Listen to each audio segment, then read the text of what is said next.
Baik, teman-teman semua, kita lanjutkan di materi sesi selanjutnya, yaitu tentang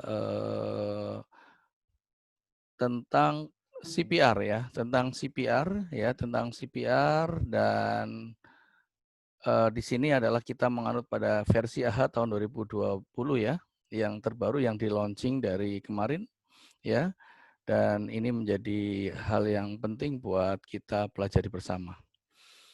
Oke teman-teman, kita enjoy saja dalam metode pembelajaran ya. Jadi Bapak Ibu semua pastinya sudah mempelajari tentang proses bagaimana melakukan CPR ya. Oke, CPR, cardiopulmonary resuscitation.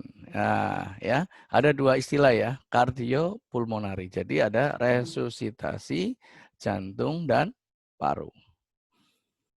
Nah, tujuan umumnya di dalam materi ini adalah teman-teman nanti mampu melakukan yang namanya tindakan ya, CPR. Nah, CPR boleh, RJP boleh ya pada orang dewasa dan anak-anak serta pada bayi ya. Tapi kita nanti di dalam ACLS ini kita fokuskan pada pasien-pasien yang dewasa.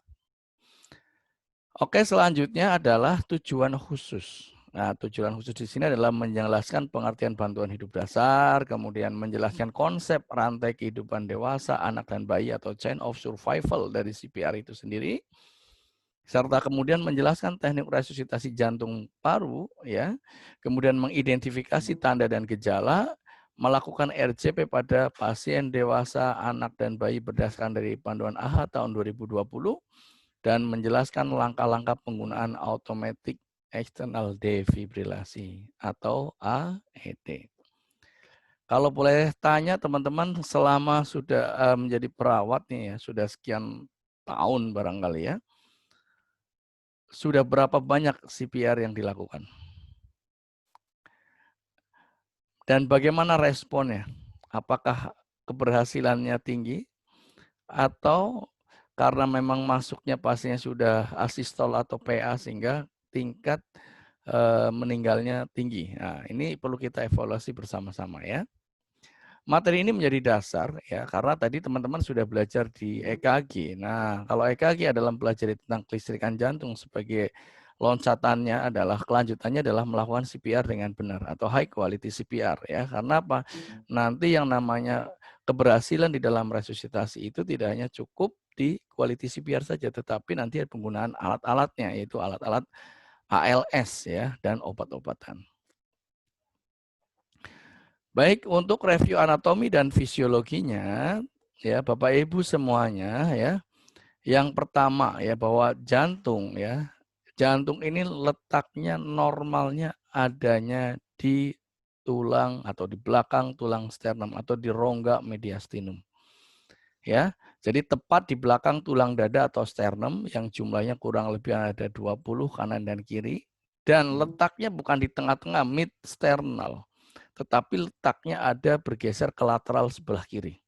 Ya, kalau teman-teman bisa mengukur letak PMI-nya, pulsus maksimal impulsnya itu ada di bawah puting payudara sebelah kiri ya, atau di ICS ke-5 dan ke-6.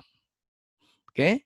Nah, kemudian di dalam rongga perikardium itu sendiri ya, nanti ini digunakan sebagai titik tengah kompresinya. Jadi di mid sternalisnya ya. Jadi kenapa kita lakukan pompa kejut jantung itu sendiri ya untuk memberikan tekanan positif ya dengan melakukan pijatan supaya apa?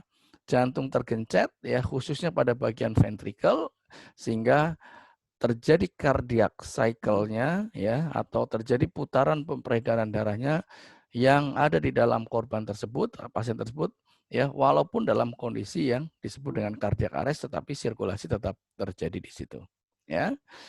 Nah, kemudian teman-teman semua juga bisa melihat yaitu sistem anatominya, artinya ruang-ruang jantungnya ya. Ruang-ruang jantung secara normal ada 2 atrium kanan dan kiri, kemudian ada 2 ventricle ya, ventricle kanan dan kiri, kemudian ada skat-skatnya, kemudian ada katup-katupnya dan pembuluh darah-darah yang besar masuk ke aorta dan seluruh tubuh, kemudian dari seluruh tubuh masuk ke atrium, atrium masuk ke ventricle kanan masuk ke paru-paru ya ke arteri pulmonalis. Nah, di situ baru terjadi proses difusi, baru masuk ke atrium kiri. Nah, tentunya ini menjadi proses mekanisme cycle di mana kalau jantung dilakukan pijat dari luar, maka terjadi tekanan positif dan darah terpompa ke seluruh tubuh. Walaupun mungkin hanya 50% duty of cycle-nya, ya hanya 50% ya cardiac output yang dicapai jika ya CPR-nya benar. Nah, kalau CPR-nya tidak benar itu berapa persennya? Nah, ini sudah kebayang. Oke, Bapak Ibu semuanya, kita lanjut di sini ya. Jadi untuk resusitasi jantung paru itu apa sih ya? Nah, di sini dijelaskan bahwa CPR adalah tindakan penyelamatan hidup untuk korban yang mengalami tanda-tanda henti jantung ya. Tidak respon, tidak ada nadi, tidak ada nafas atau gasping. Ini menurut AHA tahun 2020.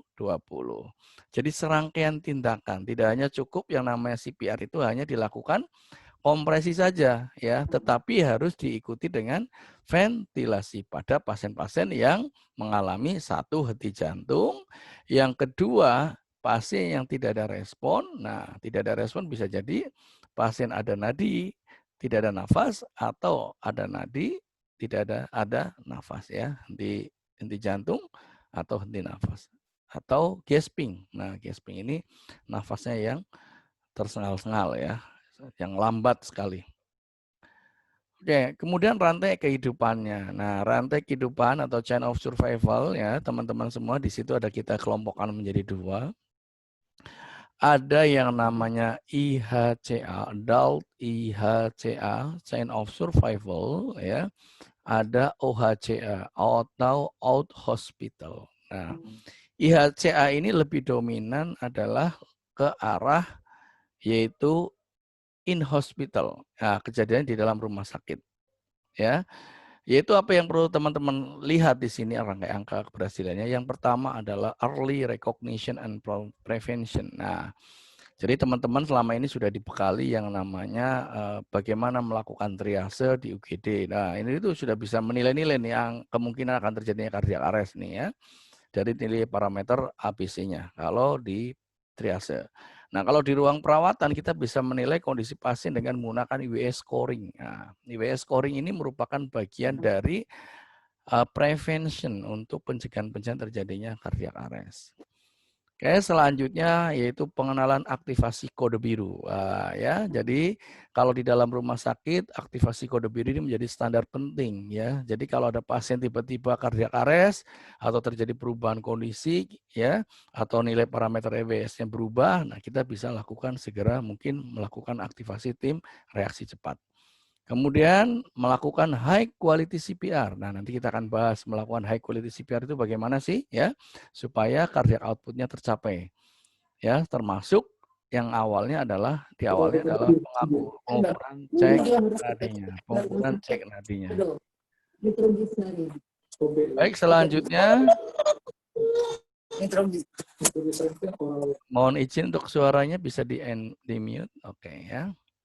Baik, selanjutnya adalah teman-teman yaitu early defibrilasi. Nah, melakukan terapi defibrilasi dengan benar ya. Dosis yang benar ya, lokasi yang benar ya, urutan-urutan yang benar sehingga tidak yaitu aman buat si penolong dan aman buat si korban dan serta lingkungannya ya. Kemudian tidak cukup dengan CPR saja, di situ yaitu post cardiac arrest care. Nah, nanti kita sudah berusaha payah ya, berusaha susah payah melakukan CPR. Nah, ternyata setelah ada nadi, ada tanda-tanda sirkulasi CPR, ternyata tidak optimal pernafasan post cardiac arrest-nya atau ROSC-nya ya, return of spontaneous circulation ini menjadi penentu penting. Ya, makanya harus kesinambungan. Dan yang terakhir adalah recovery. Ya, recovery. Baik, itu adalah in hospital. Nah, bagaimana kalau out hospital ya? Teman-teman bisa melihat aktivasi of emergency response ya. Kemudian melakukan high quality CPR, kemudian melakukan defibrilasi. Nah, di situ ada gambar ambulan tuh. Artinya apa? Yaitu advanced resuscitation. Artinya melakukan proses rujukan atau pemilihan rumah sakit yang sesuai dengan penyakitnya. Ya. Kemudian post cardiac arrest care dan recovery. Itu kalau kejadiannya di out hospital ya atau di rumah sakit atau pre-hospital. Nah, ini dia teman-teman, ini adalah gambaran dari skematis ya. Skematis untuk algoritma pada BLS ya, untuk healthcare provider ya. Tentunya adalah untuk tenaga medis, bukan tenaga non medis. Nah, teman-teman bisa lihat di situ ya. Check for responsive, kemudian shout for needy help ya, minta tolong, kemudian aktivasi emergency response dan get AED. Nah, ini menjadi hal yang penting ya. Jadi yang pertama ya, pertama tetap danger, aman diri, aman lingkungan, aman pasien ya. Kemudian cek respon pasien dengan menepuk pundaknya, kedua bahunya ya. Dipanggil dan ditepuk Sean and Taps ya. Kemudian kalau tidak ada respon baru minta tolong untuk membawakan AED. Nah, oke, selanjutnya lihat pasiennya apakah no breathing atau gasping ya. Kemudian sambil cek pulse-nya. Nah, cek pulse di sini adalah within yaitu 10 second. Nah, bukan 10 minutes tapi 10 second. Nah, kalau ada nadi nafasnya normal mungkin monitor until emergency response datang. Jadi artinya hanya observasi saja sampai bantuan datang. Tapi kalau memang sekiranya di situ pernafasannya tidak normal ya, kemudian gasping, kemudian nadinya ada. Nah, teman-teman perhatikan di sini ya, no normal breathing atau pulse felt atau nadinya hilang. Ya, di sini provide rescue breathing one breath every 6 second or 10 breath. Jadi kalau sekarang di AHA itu tidak 10 sampai 12 kali per menit lagi, tetapi 10 kali per menit ya untuk pemberian rescue breathing. Check pulse every 2 minutes ya. If no pulse, start CPR. If possible, ya, jika memungkinkan ya, maka kaji untuk penggunaan opioidnya ya, seperti obat-obat naloxone atau sesuai protokolnya ya. Karena ini kemungkinan akan arahnya adalah arah untuk tindakan airway breathing management. Jika kasusnya adalah no breathing or only gasping, pulse not felt ya, maka di situ teman-teman disarankan untuk start CPR. Ya, start CPR, perform cycle 30 compression and 2 breaths ya. Jadi 30/2 dengan penggunaan AED as soon as it available. Jadi memungkinkan segera pasang AED ya. Jika AED datang, teman-teman segera pasang pad-nya ya. Nah, nanti ikuti tuh ikuti pemandu dari otomatiknya dari AED ya. Salah satunya pasang pad, kemudian cek iramanya. Nanti kalau irama shockable, maka teman-teman stop CPR, cek rhythm, maka shock diberikan dan continuous CPR ya until ALS provider take over or victim start to move ya.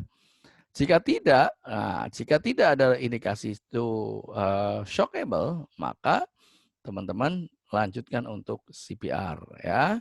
CPR immediately for 2 minutes until ya prompt by AED to allow rhythm shock. Jadi nanti akan ada aba-aba untuk mengecek kembali. Nah, ini dilakukan sampai petugas datang. Oke ya, teman-teman. Jadi kalau kejadiannya ini di pre-hospital maupun out hospital ini sama. Cuma nanti di akhirnya adalah nanti teman-teman bisa melakukan posisi recovery ya jika pasiennya memang ada di pre-hospital. Tapi kalau in hospital teman-teman cukup melakukan observasi atau melakukan tahapan selanjutnya yaitu ROSC, yaitu perawatan lanjutan. Oke, lebih lengkapnya kita secara sekilas tadi sudah saya sampaikan ya. Saya ulangi lagi. langkah mudah melakukan CPR. Yang pertama adalah DRCAB, yaitu danger.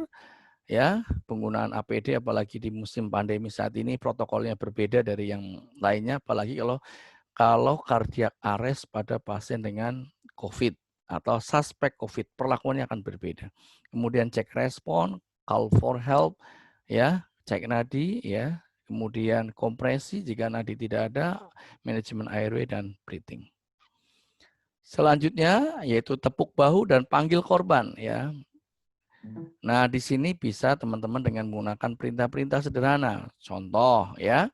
Contohnya adalah hai, hai, are you okay? Misalkan dalam bahasa orang ahanya begitu, atau mbak, mbak, atau you, atau mas, mas, gitu. Bisa buka matanya, bisa dengar suaranya, ya. Bisa dengar suara saya, ya. Buka matanya. Kasih perintah sederhana. Sambil dilakukan rangsang tepukan, ya, kedua bahunya. Ya, tapi di sini tidak diizinkan untuk merangsang nyeri seperti memegang jidatnya atau merangsang dengan tusukan, ya, atau pada daerah sternumnya, ya, supaya pasiennya membuka matanya. Tidak, ya, cukup memanggil korban dengan goyangan atau menggoncangkan bahunya saja. Jika tidak ada respon, panggil bantuan. Berteriaklah memanggil orang terdekat atau dengan menggunakan handphone, ya. Dan kalau di in-hospital aktivasi kode biru, ingat ya, kalau in-hospital yaitu code blue, sistem aktivasi. Tapi kalau pre-hospital yaitu meminta bantuan dan membawakan AED, ya. Bisa call 119, ya, 119, ya, atau public service center, ya. Siapa saja orang-orang yang bisa minta tolong. Nah, ini menjadi hal yang penting. Selanjutnya Bapak Ibu bisa, ya, selanjutnya yaitu setelah minta tolong raba nadi karotisnya, ya. Meraba karotis ini adalah sejajar dengan penolong, ya, jangan menyeberang. Ya, karena di sini apa? Ketika orang lain melihat, ya, kalau kita menyeberang seperti orang seperti dicekik. Nah, itu kita hindari, ya, isu medik, ya. Jadi cukup lihat pengembangan dada dan cek nadi karotis 5 sampai 10 detik. Ya, jadi hitung 1.000, 2.000, 3.000 sampai 10.000, atau teman-teman bisa lihat jam detiknya. Kalau tidak ada nadi, maka teman-teman silahkan lanjutkan RCP, ya. Ingat, ya, jika nadi tidak teraba, nafas tidak ada, atau gasping, segera RCP. Jika nadi teraba, nafas tidak ada, maka berikan ventilasi, rescue breathing, ya, 10 kali per menit, bukan 10 sampai 12, ya, 10 kali per menit, evaluasi tiap 2 menit. Tapi kalau pasiennya nadinya ada, nafas ada, maka segera lakukan recovery position, yaitu untuk kasus-kasus OHCA, yaitu out hospital. Kalau pasiennya adanya in hospital, observasi, ya, masuk ke algoritma selanjutnya. Oke, ya, itu teman-teman, ya, tolong diingat, ya. Nah, bagaimana untuk kompresi dada, ya teman-teman? Ini tidak ada perubahan dari sebelumnya dengan kecepatan 100 sampai 120 kali per menit, dengan kedalaman 5 cm, dengan perbandingan kompresi dan ventilasi 30:2, berikan kesempatan dada mengembang sempurna atau chest recoil, ya. Minimal interupsi yaitu 10 detik. Jadi kalau mau melakukan menghentikan CPR itu maksimal 10 detik sambil menghitung, ya. Kalau ternyata hasil yang diharapkan tidak tercapai, segera lakukan CPR kembali, ya. Dan hindari pemberian ventilasi berlebihan. Nah, nanti di dalam pemberian ventilasi yang penting adalah dada mengembang, ya, chest arise, ya, bukan mengukur besarnya volume yang akan masuk seperti 1 BVM 1000 mili masuk ke dalam paru-parunya, itu enggak. Yang penting teman-teman bisa melihat dada itu mengembang, ya. Karena dampaknya adalah nanti bisa menyebabkan barotrauma atau distended abdomen, ya. Nanti kita bahas materi yang ventilasi. Oke, selanjutnya yaitu di manajemen airway, begitu CPR sudah dilakukan ya dengan high quality teman-teman, maka yang selanjutnya adalah pasien di manajemen AB. Nah, nanti ini ada materi khusus di manajemen airway breathing, mungkin saya akan perkenalan secara singkat saja. Intinya yaitu melakukan pembebasan jalan nafas dengan teknik yang paling sederhana yaitu head till chin lift ya. Jika memang pasien non trauma. Oke. Nah, kalau pasien dengan trauma, curiga cedera tulang servikal ya. Nah, teman-teman bisa dilakukan dengan teknik jaw thrust ya. Tapi hal ini sulit kalau untuk satu orang ya, apalagi pasiennya tidak mampu untuk dilakukan manipulasi ini. Tetapi kalau sendirian dan sulit untuk memberikan ventilasi, maka teman-teman cukup melakukan yang namanya tindakan CPR only saja. Ya, CPR only tanpa membuka jalan nafas. Tapi kalau 2 person or other ya atau lebih silakan atau more silakan. Tuh. Oke, Bapak Ibu semuanya peserta ya di pelatihan ini tetap semangat tentunya ya, masih on cam ya. Ini adalah yaitu bagaimana cara teman-teman untuk melakukan intubasi ya. Sebetulnya di sini yaitu either back valve ventilation or advanced airway strategi. Jadi bagaimana sih kita melakukan pembebasan jalan nafas ya jika advanced airway dibutuhkan. Ya. Coba kita baca bareng-bareng ya. Jika kejadiannya di dalam luar rumah sakit ya atau di ambulan barangkali atau di TKP ya, maka teman-teman bisa melakukan low tracheal intubation ya atau bisa melakukan supraglottic airway ya. Minimal adalah dilakukan oleh orang yang pernah belajar. Tuh, minimal boleh dilakukan sama orang yang pernah belajar. Minimal training opportunity for endotracheal tube placement, yaitu dengan menggunakan supraglottic airway can be used. Nah, di sini bisa menggunakan LMA ya atau kombitub. Nanti kita bahas alatnya kayak apa. Ya, tapi kalau di high tracheal intubasi, success rate ya, and or optimal training ini bisa dilakukan sama yaitu oleh orang-orang yang sudah pernah belajar ya, yaitu untuk melakukan endotracheal tube placement ya atau alat-alat lain seperti supraglottic airway ya. Ini juga bisa digunakan. Intinya adalah di MS system ini di pre-hospital intubasi ini segera bisa dilakukan ya selama hal itu untuk bisa digunakan untuk improvement ya atau meningkatkan dan meminimalisir komplikasi ya. Dan intinya adalah selama di dalam perjalanan ini supraglottic airway dan endotracheal tube ini bisa digunakan untuk membebaskan jalan nafas. Ya, itu teman-teman ya. Tapi kalau in hospital ya, ingat kalau in hospital ini bisa dilakukan oleh expert provider. Ya, hanya orang-orang tertentu, misalkan dokter jaga atau leader yang punya pengalaman ya. Kemudian dokter spesialis anestesi atau spesialis emergensi ini adalah wewenang beliau ya. Jadi kita bisa kolaborasi ya. Di sini juga bisa dilakukan supraglottic airway atau endotracheal tube. Jadi tergantung dari tingkat kesulitannya. Tapi kalau di rumah sakit dengan fasilitas harusnya sudah masuk endotracheal tube ya untuk langsung masuk ke pemasangan capnograph waveform-nya tadi. Nah, ini rescue breathing ya, nadi sudah ada, nafas tidak ada, bisa lakukan rescue breathing 10 kali per menit dengan teknik intinya adalah mengurangi kebocoran ya atau hindari kebocoran dengan tentunya open airway dulu, berikan ventilasi dengan teknik CA clamp ya. Kemudian lihat pengembangan dadanya. Ya, kalau pasien sudah terpasang saturasi, silahkan lihat saturasinya. Tapi kalau belum, dada mengembang. Ya, kita bisa lihat tuh ukuran BVM-nya berapa. Standar yang kita miliki untuk rescue yaitu 500 sampai 1000 mili untuk orang dewasa. Ya, ini cukup hanya 1/4 sampai 1 saja lah. 1/4 sampai setengah saja BVM itu kita pompa ya. Yang penting efektif ya, dada mengembang dan tidak berat. Oke, selanjutnya yaitu penggunaan AED. Nah, alat-alat ini ya teman-teman semua, begitu AED datang, segera pasang pad ya. Langkah-langkah pemasangannya yaitu power on the AED ya. Jadi segera nyalakan, tekan fuse, kemudian ikuti instruksi yang diberikan oleh AED ya, termasuk yaitu memasang pad yaitu di sternum dan di apex.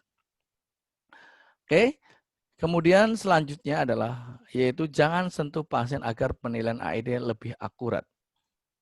Oke, kemudian hentikan RJP sementara waktu. Ini pada saat AED sedang melakukan analisa irama. Jadi kalau sedang analisa irama kita jangan manipulasi si korbannya, ya karena khawatirnya terjadi miss di sini, ya. Nah, ternyata setelah ada langkah-langkah tadi, jika AED meminta shock atau tidak, pastikan tidak ada yang menyentuh pasien saat akan memberikan shock. Oke ya, tekan tombol shock saat AED siap atau selesai charging, kemudian lakukan RJP segera setelah pemberian shock. Nah, jadi kalau sudah di shocking 200 joule ya, maka segera resume to CPR ya. Sampai 2 menit sampai ada apa-apa nanti cek rhythm kembali dari si AED. Jadi intinya hanya mengikuti instruksi AED-nya ya. Makanya AED itu tinggal nanti disetting mau pakai multi language atau cukup Indonesian language ya. Kalau teman-teman fasih berbahasa asing ya silakan setel ya. Tapi jangan setel bahasa Chinese misalkan ya, tidak tahu maksudnya apa itu ya. Oke ya. Selanjutnya lanjutkan RJP segera jika AED tidak meminta shock atau segera melakukan segera setelah melakukan shock. Jadi RJP ini pokoknya dilakukan setelah dilakukan shock atau tidak ditemukan irama shockable. Oke ya. Nah, recovery position ya, bila jantung sudah berdenyut kembali dan penderita sudah bernafas spontan atau ROSC, return of spontaneous circulation ya. Segera recovery posisi. Tujuannya apa? Dimiringkan korbannya ini tindakannya ya, teman-teman bisa lihat ya. Ini tujuannya adalah untuk memiringkan pasien untuk membuka jalan nafas dan mencegah terjadinya aspirasi sampai bantuan datang ya. Tapi kalau di rumah sakit tadi saya sampaikan di awal cukup observasi ABC-nya. Itu untuk orang dewasa ya. Baik, bagaimana untuk anak dan bayi? Nah, untuk anak dan bayi ya, kita simak lagi. Untuk anak ya, usia anak ini batasan usianya adalah 12 bulan sampai dengan tanda-tanda pubertas. Ya. Tanda-tanda pubertas tidak bisa menggunakan tahun ya. Tetapi kita bisa mengkira-kira kurang lebih 12 tahunan ya. Ini saat ini anak-anak sekarang sudah pubertas. Kalau pada bayi yaitu lebih dari 28 hari sampai dengan 12 bulan. Baik. Nah, untuk rangkai angka keberhasilannya atau chain of survival ini hampir sama orang dewasa ya. Kalau kejadiannya di in hospital ini sama dengan orang dewasa. Atau kejadiannya tersaksikan ya, tapi kalau tidak tersaksikan ini berbeda ya. Kalau OHCA ini ada prevention, ada aktivasi of emergency response, high quality CPR, advance resusitasi, dan post cardiac arrest. Sama dengan kondisi yang tadi ya. Nah, yang membedakan adalah ini teman-teman ya. Yaitu bagaimana ketika teman-teman melihat anak atau bayi yang tersaksikan atau tidak tersaksikan. Oke, kita baca bersama di sini. Step pertama, make sure the scan in safe. Jadi intinya adalah danger ya, aman diri, aman lingkungan pasien.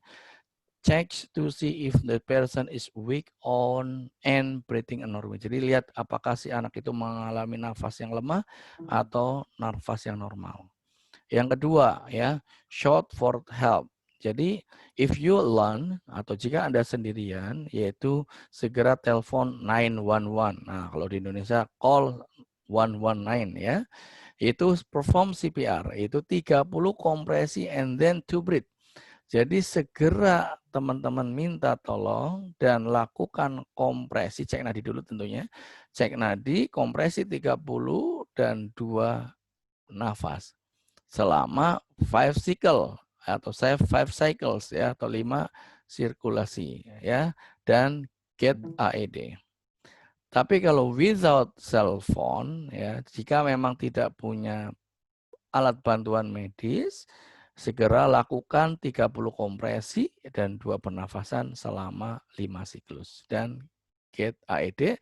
Setelah itu baru minta tolong. Ingat ya, jadi minta tolongnya di sini kalau tidak memiliki telepon, ya. Jadi CPR dulu, ya. Tapi kalau ada handphone, ya silakan telepon dulu. Ini perbedaannya ya, tolong diingat menjadi hal yang penting.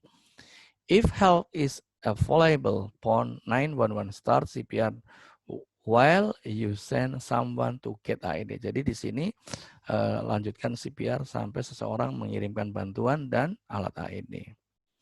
Step ketiga yaitu repeat cycle of 30 compression and then to breathe, ya. Jadi step ketiga adalah segera ulangi, ya, cycles of 30 compression, ya. Kalau untuk anak-anak, ya, push in the middle of the chest, ya, at least 1/3 the chest depth or approximately 2 inch. Jadi kalau sama tindakannya sama orang dewasa, ya, di mid sternalis, cuman kedalamannya adalah 2 inci, ya, bisa 1 atau 2 tangan. Ya, kalau anak-anak, ya, yaitu push in the middle of the chest at least 1/3, ya, 1,5 inch, ya, dengan 2 finger, 2 jari. Ya, kalau 2 orang dengan menggunakan 2 jempol, ya. Use the IED as soon as arrive. Jadi segera mungkin kalau IED datang, continue CPR until EMS arrive. Nah, ini cara-cara melakukan pengecekan nadi, Bapak Ibu semua, ya. Nadi pada anak-anak tidak dianjurkan untuk nadi karotis, ya, pada bayi, ya. Tapi kalau pada anak bisa di nadi karotis dan femoralis. Tentunya tadi, ya, batasannya adalah pubertas, ya, karena pada bayi ini usianya satu, lehernya masih pendek, kemudian banyak saraf-saraf vagus yang melintas di leher, ya, sehingga ini dapat mempengaruhi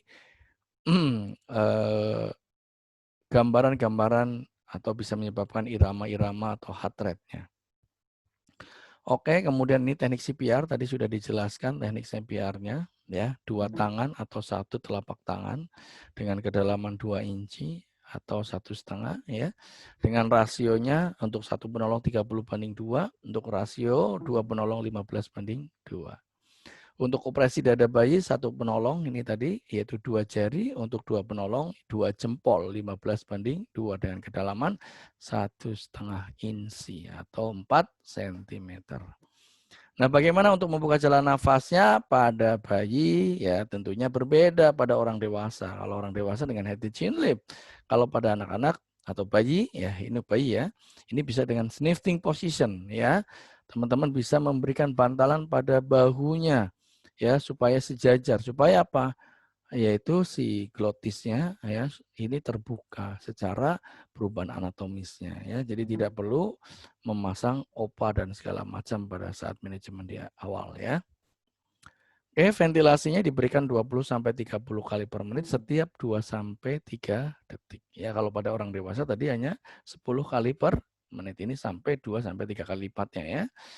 Dan untuk komplikasi RJP, Bapak Ibu, ini ada komplikasi kompresi, ada fraktur iga, hemoragik, kontusio atau iga, ya, hemoragik, mediasternal anterior, flail chest, laserasi atau rupture hati, ya, emboli udara, rupture aorta. Ini komplikasi dari kompresi yang terlalu dalam. Apalagi kalau pada lansia tuh, ya, ini kemungkinan struktur anatomi tulangnya sudah lemah, ya, atau rapuh.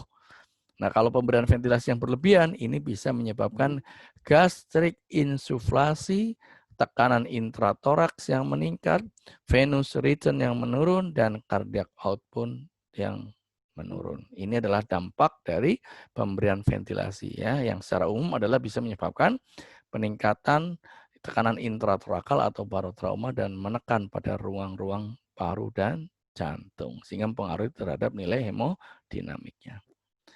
Oke, kapan kita menghentikan RJP? Ya, selama ini kita kenal, ya, kalau kita hentikan RJP, kalau bantuan datang, CPR 30 menit tidak berespon, ya, tanda-tanda kematian positif atau pasiennya ada respon. Oke.